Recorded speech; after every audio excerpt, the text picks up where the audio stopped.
Magandang umaga, Philippine Air Force. Alamin natin ang magiging lagay at taya ng panahon ngayong araw ng Lunes, 08 December 2025. Para nga sa ating synoptic situation, ang minomonitor nga nating low pressure area sa loob ng ating Philippine Area of Responsibility, formerly Wilma, ay huling namataan over the coastal water ng Culasi, Antique. Samantala, shearline naman ang siya nakakapekto dito sa Central at Southern Luzon at Northeast Monsoon o hanging amihan naman ang nakakapekto dito sa natitirang bahagi ng Luzon. Samantala, easterly sumainit na hangin na nanggagaling sa Karagatang Pasipiko at siya nakakapekto naman dito sa may Bicol region.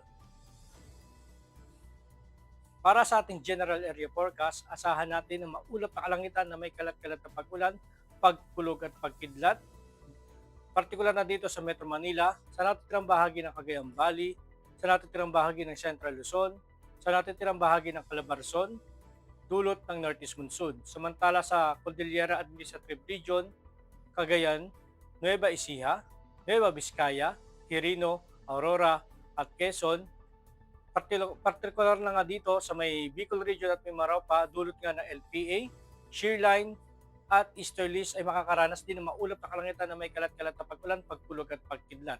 At sa Ilocos Region ay makakaranas naman ng bagyong maulap hanggang sa maulap na kalangitan na may hihinang pag-ulan dulot ng Northeast Monsoon. Ang Western Visayas ay makakaranas din ng maulap na kalangitan na may kalat-kalat na pag-ulan, pagkulog at pagkidlat. At sa natatirang bahagi ng Visayas at buong Mindanao ay makakaranas naman ng bahagyang maulap hanggang sa maulap na kalangitan na may pulupulong pag-ulan, pagkulog o pagkidlat.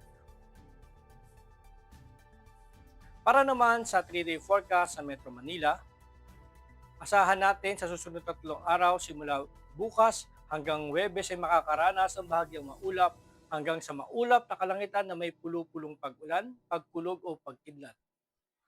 Ganun din sa Cavite, Angeles at Lipa. Samantala sa Puerto Princesa, bukas asahan natin na maulap na kalangitan na may kalat-kalat na pag-ulan, pagkulog at pagkidlat.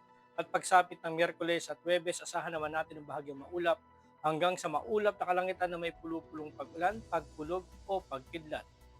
Ganon din sa Kalayaan Island.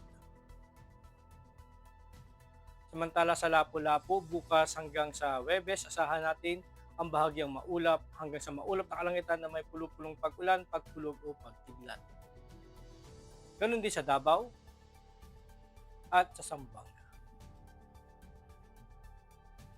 Ang araw ay sumikat kaninang 0609 at lulubog mamayang 1727. Meron tayong 82% decreasing moon illumination. Para maging updated sa lagay at taya ng panahon, ipalo lang ang aming official social media accounts ng Air Force Weather Center. At yan lang po lagay ng ating panahon at sa ngalan po ng aming commanding officer na si Colonel Alvin John Cugador Pap Jesse. Ako si Staff Sergeant Edmar B. Sagadraca Jr., Philippine Air Force Weather Forecaster ng Air Force Weather Center. Muli magandang umaga, Philippine Air Force.